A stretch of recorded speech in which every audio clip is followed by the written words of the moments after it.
Hello, नमस्ते and जय Shri Krishna friends. कैसे हो आप सब? आई होप आप सब ठीक होंगे। तो आप सोच रहे होंगे कि ये क्या ढेर लगा के बैठी हुई है सुबह सुबह। तो ये जो मेरे हाथ में टी शर्ट है ना, उसको ढूंढने के लिए मैंने सारे कपड़ों को नीचे फेंक दिया और आप देख सकते हो नीचे वाला सेक्शन भी मैंने पूरा गंदा कर दिया है। अब टी शर्ट तो मिल गई, कपड़े बिल्कुल वैसे के वैसे वहीं के वहीं पड़े हुए हैं। और मैं आ गई हूँ मशीन में कपड़े डालने के लिए, क्योंकि आज बच्चे घर पे थे, दोनों की एग्ज़ाम ख़त्म हो गई। तो एक दिन बोला दोनों के, मम्मी एक दिन के लिए रेस्ट दे दो प्लीज़, नहीं जाना है स्कूल। वैसे भी आज कुछ भी नहीं करवाएंगे स्कूल में। तो फिर सोचा ओके कोई बात नहीं, चलो इतने दिनों से बहुत हेक्टिक शेड्यूल था बच्चों का पढ़ाई का। तो फिर सोचा कि चलो कोई नहीं, एक दिन आप लोगों को भी रेस्ट दे देते हैं। तो रेस्ट करने के लिए दोनों घर पे तो रहे, लेकिन बहुत लेट हो गया है आज। 9 बजे तो हम लोग उठे थे और इसी वजह से ना सारे काम बिल्कुल वैसे के वैसे पेंडिंग पड़े हैं। तो क्या किया, दोनों बच्चों को नहला धुला के नाश्ता वास्ता करवा के खेलने के लिए भेज दिया है और मैं लग गई हूँ घर के कामों में। तो सबसे पहले कपड़े लगा लूँगी, जब तक मैं दूसरे काम करती रहूँगी तब तक कपड़े वॉश होते रहेंगे। उसके बाद यहाँ पे सीधा मैं देखती हूँ तो ये वाला जो जनरल कॉमन टॉयलेट है उसका, ये जो बेसिन है बाहर की ओर है, वो बहुत ज़्यादा गंदा हो गया था। और उसका नल के, उसके जो नल है उसके ऊपर तो बहुत सारे मतलब ना हार्ड वाटर स्टेन लग गए थे। तो वैसे काफ़ी ज़्यादा लोग कहते रहते हैं, मैंने सुना है कहीं इसके मुंह से कि हार्पिक डालने से ना ये वाला जो टैप होते हैं स्टील के वो ब्लैक हो जाते हैं। लेकिन मेरे कभी नहीं होते, क्योंकि मैं जैसे ही डालती हूँ ना टैप के ऊपर हार्पिक या फिर कोई भी इस तरह का लिक्विड, ये हार्पिक नहीं है, उसका कुछ अलग से कुछ फोर्स करके आता है, डीमार्ट में मिलता है, बिल्कुल हार्पिक के जैसा ही होता है और हार्पिक से आधे दामों में होता है। तो मैं वही लेके आई हूँ। और देखिए आप देख सकते हैं टैप बिल्कुल ना एकदम नीट एंड क्लीन हो गया है, बिल्कुल भी हार्ड वाटर स्टेन नहीं है। ये जो वाइट वाइट है वो कलर के दाग हैं। कलर मैंने मेरा जो बाहर झूला है ना उसको पे ऊपर मैंने कलर किया था, तो आके सीधा ना यहाँ पे मैंने टच कर लिया था, तो वो नहीं जा रहे हैं। लेकिन हाँ, हार्ड वाटर स्टेन जितने भी थे, और ऐसा लग रहा था कि मानो जस्ट अभी ही नया नल लगाया हुआ है। तो क्लीन हो जाता है अच्छे से, कोई दिक्कत नहीं होती। चलिए ये वाला बेसिन भी मैंने क्लीन कर दिया है। और मैं तो सच बताऊँ ना, तो जिस दिन ना मेरा लेट होता है ना उठने में, उसी दिन काम बहुत ज़्यादा जल्दी जल्दी से निपट जाते हैं।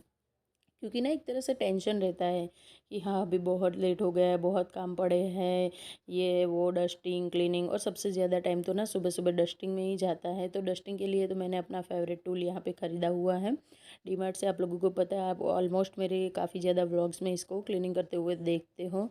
और हाँ, वीडियो अच्छी लगती है तो प्लीज़ चैनल को सब्सक्राइब करें और वीडियो को लाइक एंड शेयर करना बिल्कुल ना भूलें। ओके, हाँ जी। तो चलिए यहाँ पे मैं आ गई हूँ डस्टिंग के लिए। तो डस्टिंग की शुरुआत मैंने आज हॉल से ही कर दी है। हॉल में सबसे पहले मैंने सोफ़ा क्लीन किया, उसके बाद आ गई हूँ इस सेंटर टेबल के ऊपर जो सबसे ज़्यादा पूरे घर में ना मार उठाता है। तो यहाँ पे हस्बैंड की हॉस्पिटल की सारी फाइल्स और वो सब यहाँ पे पड़ा हुआ था, तो उनको भी ठिकाने लगा दूँगी। और उसके बाद आ जाएंगे डाइनिंग टेबल पर। जितना लोड सेंटर टेबल सहन करती है ना, उतना ही डाइनिंग टेबल भी करता है, क्योंकि बच्चे हस्बैंड सब लोग ना जो भी जहाँ से कहीं से भी आता है, अपनी सारी चीज़ें डाइनिंग टेबल या फिर सेंटर टेबल के ऊपर रख देते हैं। सेंटर टेबल तो फिर भी हॉल में है, लेकिन डाइनिंग टेबल किचन में होने की वजह से सीधा किसी की नज़र नहीं पड़ती है। लेकिन मेरा डाइनिंग टेबल और ओपन किचन है तो सब कुछ दिखाई देता है। तो सबसे पहले डेली की डेली इसकी क्लीनिंग करनी बहुत ज़्यादा ज़रूरी होती है। अब मुझे कुछ एक्स्ट्रा क्लीनिंग करनी थी, उससे पहले मैंने सोचा कि चलिए वो क्लीनिंग करने से पहले खाना वाना बना लेते हैं, क्योंकि बच्चे घर पे हैं और अभी मुझे थोड़ी बहुत एक्स्ट्रा क्लीनिंग करनी है दिवाली वाली।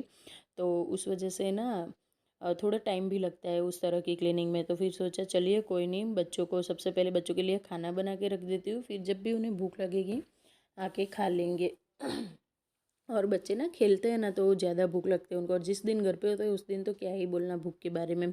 तो थोड़ा जल्दी जल्दी से बनने वाला खाना बनाऊंगी। मैं कढ़ी बना रही हूँ, तो कढ़ी के लिए मैंने ऑयल लिया है, उसमें 2-3 खड़े मसाले डाल दिए जो मैं ऑलमोस्ट डालती हूँ। उसके बाद कढ़ी पत्ता जाएगा, थोड़ी सी लाल मिर्च जो घर में ही मैंने सुखा के लाल करके रखी हुई है, उसके बाद अदरक लहसुन और हरी मिर्च का पेस्ट जाएगा। इस टाइम पे इतनी बढ़िया सी खुशबू आती है ना अदरक लहसुन और हरी मिर्च के पेस्ट की वजह से, कि 2-3 घरों तक पता चल जाता है कि मेरे घर पे ना कढ़ी बन रही है। अब यहाँ पे ऑयल में ही मैंने ड्राई मसाले डाल दिए हैं। ड्राई मसालों में सिर्फ हल्दी और मिर्च ही डाला था, नमक अभी नहीं डालूंगी।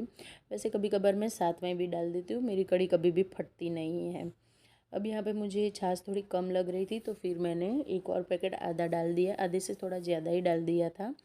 और फिर उसके बाद अच्छे से मिला लेंगे। और जो बेसन और छाछ का घोल मैंने पहले ही बना के रख दिया था और उसको भी साथ में डाल दिया गया। थोड़ा सा जाएगा गरम मसाला और रेडी है हमारी, रेडी नहीं है सॉरी, मसालों के लिए रेडी है। हाँ जी, अब लास्ट में डाल दूँगी नमक और फिर अच्छे से मिला लूँगी। आप देख सकते हैं कितना बढ़िया सा कलर आया हुआ है कढ़ी में। और वैसे तो मुझे बनानी थी वाइट अंशु की फरमाइश पे, लेकिन गलती से ना मैंने जल्दी जल्दी में हल्दी डाल दी और वो नाराज़ भी हो गया था। लेकिन फिर भी मैंने उसको मना लिया क्योंकि कढ़ी ना सबकी फेवरेट है हमारे घर में, बहुत ज़्यादा पसंद करते हैं मेरे बच्चे भी। और कभी कभार तो ना स्पेशल कढ़ी चावल खाने के लिए अंश ना मुझे लेके जाता है होटल हमारे यहाँ ना हाईवे पे बहुत अच्छे अच्छे से ढाबे हैं, तो वहीं लेके जाता है कि चलो मम्मा अब काठियावाड़ी ढाबे पे जाना है क्योंकि मुझे खानी है कढ़ी, कढ़ी और चावल। तो फिर सोचा चलिए वहाँ बार बार क्या जाना है, बच्चों को घर पे ही बना के खिला देते हैं और कढ़ी को बनाने में टाइम भी नहीं लगता। उसके बाद यहाँ पे मैंने पूरे घर में पोछा लगा लिया था, सबसे बाद किचन में लगाया था और एक ये भी काम मेरा झाड़ू पोछा वाला ख़त्म हो गया। उसके बाद आ गई हूँ मैं बाथरूम की डीप क्लीनिंग करने के लिए। तो ये वाला ना हमारे बेडरूम का बाथरूम है और यहीं पे सब कुछ हमारा यूज़ होता है, हम चारों जने इसी बाथरूम को यूज़ करते हैं। तो बहुत जल्दी ना ये गंदा हो जाता है। काफ़ी वीडियो में आप लोगों ने मेरी इसकी क्लीनिंग देखी होगी, लेकिन आज मैं करने वाली हूँ डीपली क्लीन पूरा बाथरूम अच्छे से रगड़ रगड़ के। तो उसके पहले सबसे पहले ना कॉर्नर में मैंने इस तरह से कांच लगवाए हुए हैं जिसके ऊपर सारा सामान रहता है बाथरूम का, तो उसको निकाल के क्लीन कर लूँगी। ऊपर भी एक है लेकिन वो तो साफ़ सुथरा ही है क्योंकि वो ऊपर की ओर रहता है तो वो ज़्यादा गंदा नहीं होता, तो फिर उसको क्लीन करने की कोई ज़रूरत नहीं थी। वैसे भी जब भी मैं नहाने के बाद किचन बाथरूम क्लीन करती हूँ ना, तब ऐसे इस तरह से इनको निकाल निकाल के करती हूँ। तो 2-3 दिन पहले ही मैंने वो क्लीन किया था, तो वो ज़्यादा गंदा नहीं था, यही वाला गंदा था। तो सामान सारा हटा दिया था और उसको क्लीन करके अपनी जगह पे रख दिया। अब यहाँ पे बाथरूम का ये वाला बेसिन और इसके ऊपर जो दीवार होती है ना, ये बहुत ज़्यादा गंदी हो जाती है। और नल देख लीजिएगा पहले से ही आप लोग कितना गंदा है, और इसके क्लीनिंग के बाद मैं आप लोगों को दिखाऊंगी। तो इस तरह की क्लीनिंग ना हम लोगों को करते रहनी चाहिए। और सच बताऊँ ना तो मेरा घर हमेशा प्रेजेंटेबल इसीलिए रहता है कि मैं इस तरह से क्लीनिंग डेली की डेली करती रहती हूँ। ऐसा नहीं कि हाँ आज किया कल छोड़ दिया फिर कभी करूँगी, ऐसा नहीं, रोज़ घर का हर एक कोना लेती ही लेती हूँ। और वैसे दिवाली की क्लीनिंग भी इसी तरह से मेरे यहाँ होती रहती है, तो उसकी भी बाद में करते हैं। पहले बाथरूम से ही स्टार्ट कर दिया है मैंने। तो बाथरूम में बस एक के बाद एक चीज़ें देखिए, वो वाला टैप आपने शायद उतना गंदा नहीं देखा होगा, ये वाला बहुत ज़्यादा गंदा था क्योंकि ये दिन में 50 बार यूज़ होता है और हमारे यहाँ पानी बहुत ज़्यादा हार्ड आता है, तो इसी वजह से ना ये बहुत ज़्यादा गंदा हो जाता है। आप देख सकते हो कितना क्लीन हो चुका है। वॉश होने से पहले ना बहुत ज़्यादा इसके ऊपर स्टेन्स थे, बहुत ज़्यादा ना गंदा सा भी था, लेकिन क्लीन होने के बाद, अरे वॉश होने के बाद एकदम क्लीन हो गया। अब इसकी हालत पहले देख लीजिए आप लोग, और क्लीनिंग के बाद में आप लोगों को ऐसा लगेगा कि मानो हाल ही नया लगवाया है। तो मुझे थोड़ा हार्पिक मैंने पहले लगा दिया था जो नीचे की ओर गिर गया था और सूख भी गया था, तो फिर से मुझे ये डालना पड़ा था। और इस तरह का ना ब्रश, ये तो मैंने सिर्फ 20 रुपये में ही लिया है, हमारे यहाँ 20-20 रुपये वाले स्टूल लगते हैं, वहीं से लिए। अगर आप गाला का या फिर वो से लेते हो तो वो लाइफ लॉन्ग चलने वाला भी होता है, ये इतना नहीं चलता है लेकिन हाँ 6-7 महीना 12 महीने तक तो चल ही जाता है। 1 साल तो इससे आराम से निकल जाता है 20 रुपये में, तो फिर क्या ही नुकसान है यार। मैं तो इसको ना प्रॉफिट ही मानती हूँ, नुकसान बिल्कुल भी नहीं मानती हूँ। तो यहाँ पे देखिए आप इसकी हालत, बिल्कुल इस ब्रश से मैंने स्क्रब कर लिया। लगाने के बाद जैसे आप हार्पिक डालते हो तुरंत ही अपना हाथ चलाओ, ऐसे नहीं कि थोड़ी देर के लिए लगा के छोड़ दिया। ये वाला टैप भी, आज सारे टैप को ना मैं अच्छे से नए वाले भी चमकाने वाली हूँ, बिल्कुल नए जैसे बना दूँगी। और मुझे भी एक सेटिस्फेक्शन मिलता है। देखो हम इतनी मेहनत करते हैं ना, हाथ में दर्द हो जाता है हमारे, लेकिन हाँ जब भी हम इसको ऐसे क्लीन देखते हैं ना चीज़ों को, तब हम ना बड़ा सुकून मिलता है। ऐसा लगता है कि मानो हमने कोई जंग जीत ली। अब क्या करना है कि टैप को वॉश करने के बाद ना तुरंत ही इसको एक सूखे कपड़े से, या तो फिर आपके पास टिश्यू हो तो टिश्यू की हेल्प से सूखा लेना है, ड्राई कर लेना है, तो इसके ऊपर ना डॉट्स नहीं रहेंगे पानी के।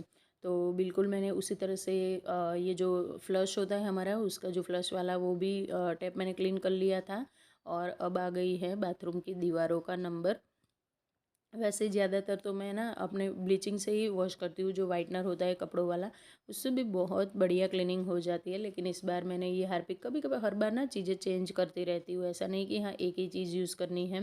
लेकिन हाँ जितना हो सके ना उतना मैं कम खर्चे में ही घर को क्लीन करना मानती हूँ, मेरा यही मानना है कि जब कम चीज़ों में कम खर्चे में क्लीन हो जाता है तो बिन फालतू के पैसे क्यों वेस्ट करने।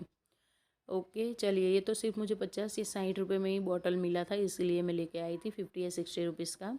और अच्छी खासी क्लीनिंग हो जाती है इससे। सारा जितना भी मैल जमा हुआ है बाथरूम के नीचे की टाइल्सों पे, ऊपर ये ना वाइट कलर की है तो इसका थोड़ा ज़्यादा ही मुझे ख्याल रखना पड़ता है क्लीनिंग का। और हार्पिक को लगाने के बाद फिर मैंने ना ब्रश नहीं लिया था। मुझे लगा इतने छोटे से ब्रश से ना बहुत ज़्यादा टाइम लगेगा, और मेरे पास वो वॉल क्लीन करने वाला भी ब्रश है, लेकिन मुझे याद ही नहीं आया कि मेरे पास वो है, मैं उससे क्लीन करूँ। फिर मेरे पास बड़ी वाली जो ये झाड़ू थी उससे उसको ही मैंने ले लिया और उसकी हेल्प से अच्छे से सारा कुछ क्लीन कर लिया। और सच बताऊँ, क्लीनिंग करने के बाद मुझे इतना सेटिस्फेक्शन मिला था ना, सच्ची में बहुत ज़्यादा। तो बस लास्ट में यही पानी डालना है और जितना भी ये कचरा है वो सब उठा लेना है और उसको भी डाल देना है डस्टबिन की ओर, तो वो भी क्लीन हो जाएगा। और रेडी है मेरा चमचमाता हुआ बाथरूम बिल्कुल भी। अब एक और बार मैं ना इसके ऊपर या तो फिर वाइपर मार दूंगी या तो फिर मैं जो हमारा ये झाड़ू है ना वो वाला मार दूंगी, और मेरा चमचमाता हुआ बाथरूम रेडी हो गया है। अब यहाँ पे तब तक मैंने स्लो फ्लेम पे कढ़ी को पकने के लिए रख दिया था, तो अच्छे से हैंड वॉश करके आ गई हूँ, क्योंकि हार्पिक की स्मेल बहुत बैठ जाती है हाथों में। तो खाना भी रेडी है, कढ़ी और चावल। अब यहाँ पे आ गई हूँ मैं दूसरी वाली क्लीनिंग के लिए। देखो दिवाली आ रही है, नवरात्रि भी आ रही है, तो नवरात्रि की शॉपिंग भी आज ही मुझे करनी है, और दिवाली की क्लीनिंग ना मैं एक साथ बर्डन नहीं लेती हूँ। देखो हमें घर भी चलाना होता है, बाहर के काम भी करने होते हैं, बच्चों को भी देखना होता है। तो इसी वजह से अगर हम एक साथ में सोचेंगे कि हाँ मैं एक ही दिन में पूरा घर क्लीन कर लूँगी अच्छे से डीप, तो ना तो घर क्लीन होएगा, ना ही हमें किसी तरह का सेटिस्फेक्शन मिलेगा, और ना इतना थक जाएंगे ना हम लोग कि दूसरी बार हम काम करने के लायक ही नहीं रहेंगे। तो मेरा ये मानना है कि इससे तो अच्छा है कि नवरात्रि के टाइम पे, नवरात्रि आने के पहले जो 4-5 दिन है उसी दिनों में ना आप घर का कोई भी एक बेडरूम ले लो या फिर एक कोना ले लो, या फिर ऐसी जगह से क्लीन करना स्टार्ट करो। इस तरह से मैनेजमेंट करो कि जब तक दिवाली का टाइम आए तब तक आपका घर पूरा क्लीन हो। और नवरात्रि में तो सच बताऊँ मैं कुछ नहीं कर सकती हूँ, क्योंकि ना उस 10 दिन 9 दिन हम लोग गरबा खेलते हैं रात भर, और सुबह बिल्कुल भी हिम्मत नहीं होती उठने की, ना ही काम करने की। रेगुलर के जो काम होते हैं ना वो भी नहीं कर पाते। तो यहाँ पे मैंने जो वार्डरोब अपना फैला के रखा था, इसी पर्पज़ से फैलाया था कि मैं फैला के रख देती हूँ, जब भी फ्री होती हूँ आके क्लीन करके जाती हूँ, तो एक ये काम हो जाएगा मेरा। काम था सिर्फ टी शर्ट को ढूंढने का, लेकिन टी शर्ट के बहाने मेरा वार्डरोब का एक सेक्शन था वो पूरा क्लीन हो गया था। आज मुझे कुछ और भी काम था एक्स्ट्रा बाहर के, इस वजह से मैंने पूरा वार्डरोब नहीं लिया था, और अभी तो 3 और वार्डरोब क्लीन करने हैं, जिसकी क्लीनिंग आगे मैं आप लोगों के साथ शेयर करती रहूँगी। ओके, चलिए यहाँ पे मेरे सारे कपड़े फोल्ड हो गए हैं और उन्हें मैं अरेंज कर लूँगी। और यहाँ पे ना सासू माँ का फ़ोन भी आ गया था, तो उनसे बातें करते करते मैंने अपना काम भी कर लिया। और सच बताऊँ ना, जब भी किसी से बात करती हूँ ना तो मेरा काम ना बहुत बढ़िया तरीके से हो जाता है। मुझे लगता भी नहीं कि मैंने इतना ज़्यादा काम कर लिया। और अपना घर क्लीन करने में यार क्या ही काम, मुझे तो अच्छा लगता है सच्ची में। और हर हाउस वाइफ को अच्छा लगता है कि वो अपने घर को नीट एंड क्लीन रखती है। मेहनत लगती है, देखो बिना मेहनत के तो कुछ भी नहीं होता, कहीं से भी हमें कुछ भी रेडीमेड मिलने वाला नहीं है। लेकिन हाँ, अपना घर क्लीन देख के फिर ना हमें अपनी मेहनत मेहनत नहीं लगती, एक सेटिस्फेक्शन सा मिलता है, एक खुशी मिलती है। जब भी ये वार्डरोब मैं खोलूँगी तो मुझे अच्छा लगेगा। हाँ, कभी कभार क्या होता है, कोई गेस्ट आ जाता है और हम लोग इस तरह से क्लीनिंग नहीं करते रहते हैं ना, तो इस वजह से हमें वार्डरोब को खोलने में थोड़ा सा परेशानी हो जाती है। ऐसा लगता है कि क्या यार इनके सामने कैसे खोलूँ, या फिर इमरजेंसी में हम खोल भी देते हैं ना तो हमें एम्बेरेंस होना पड़ता है, या फिर थोड़ा सा खोलेंगे अंदर से चीज़ निकालेंगे तो सामने वालों को भी गंदा लगेगा कि हमें देख के ये ऐसा क्यों कर रहे हैं। ओके, तो इसलिए इस तरह से क्लीनिंग करते रहना है। चलिए वार्डरोब भी क्लीन हो चुका है। अब शाम हो गई थी, मैं आप लोगों को सीधा शाम को मिल रही हूँ। खाना वाना खाने के बाद, क्लीनिंग करने के बाद फिर से थोड़ी देर रेस्ट किया, और उसके बाद ना इन प्लांट्स को पानी देना है। प्लांट्स को भी पानी ना सुबह या शाम को ही देना होता है, दोपहर में नहीं दे सकते, नहीं तो फिर ये मुरझा जाएगी। तो सारे प्लांट्स को पानी दे देते हैं, इनको भी खुशी मिल जाएगी, ठंडक भी मिल जाएगी, और प्लांट्स को हरा भरा देख के हमारी आँखों को भी ठंडक मिल जाएगी। तो एक ये काम मेरा हो गया है। यहाँ पे मैंने ना 2 लीटर वाली पानी की बोतल ही भर ली थी, और उसकी हेल्प से ना मेरे सारे प्लांट्स एक ही बारी में पानी पी लेते हैं। हाँ, ये थोड़ा सा इसमें मग में भी भर के लाई थी पानी, लेकिन सोचा कि शायद कम हो जाए, तो अब यहाँ पे बच्चों ने देखो मेरा झूला कैसे फैला के रखा है, इसकी भी क्लीनिंग करनी पड़ती है। ऐसा नहीं कि सिर्फ घर की चीज़ों को देखना पड़ता है, ये सब देखना पड़ता है। और ये सब हम दिन में 2-3 बार करते ही हैं, सब लोग करते हैं। लेकिन हाथ के हाथ जहाँ जो भी दिखता है मैं उसी टाइम सारी चीज़ों को समेट लेती हूँ। और मेरी इन्हीं आदतों की वजह से मेरा घर हमेशा चमचमाता हुआ रहता है। तो चलिए, घर तो घर, बाहर का एरिया भी मैंने, आउटडोर को भी मैंने थोड़ा सा clean and neat and clean कर लिया। अब उसके बाद आ गए हम लोग बाहर। मैंने बोला था ना आप लोगों को कि मैं जब भी जाऊँगी बाहर तो आप लोगों को दिखाऊंगी। हमारे यहाँ ना इस तरह से देखिए चनिया चोली की ना बाज़ारें भरती है। ये तो कुछ भी नहीं है, सिर्फ मैंने ना एक अंश दिखाया है आपको अपने बाज़ार का, क्योंकि मैं यहाँ पे आई थी चनिया चोली देखने के लिए, लेकिन मुझे यहाँ पे कुछ भी पसंद आया नहीं था। ओके, चलिए आप देख सकते हैं मैंने 2-3 जगह पे ही देखा, लेकिन पसंद नहीं आया था का क्या मतलब है कि मुझे जिस तरह का चाहिए उस तरह का नहीं था। यहाँ पे चीज़ें तो बहुत ज़्यादा अच्छी अच्छी सी थी, बहुत ज़्यादा अच्छी अच्छी सी वैरायटी में चनिया चोलीस थी। ये देखिए भैया लोग कैसे दिखाते हैं, पूरे ना हैंगर में पूरा हैंग कर देते हैं और फिर दिखाते हैं। आप लोग भी देख लीजिए, इस तरह से कुछ माहौल होता है गुजरात में नवरात्रि के टाइम पे। नवरात्रि के टाइम पे क्या, इससे 1 महीने पहले ना बिल्कुल इस तरह से हमारे यहाँ ना चनिया चोली के मेले लगने स्टार्ट हो जाते हैं।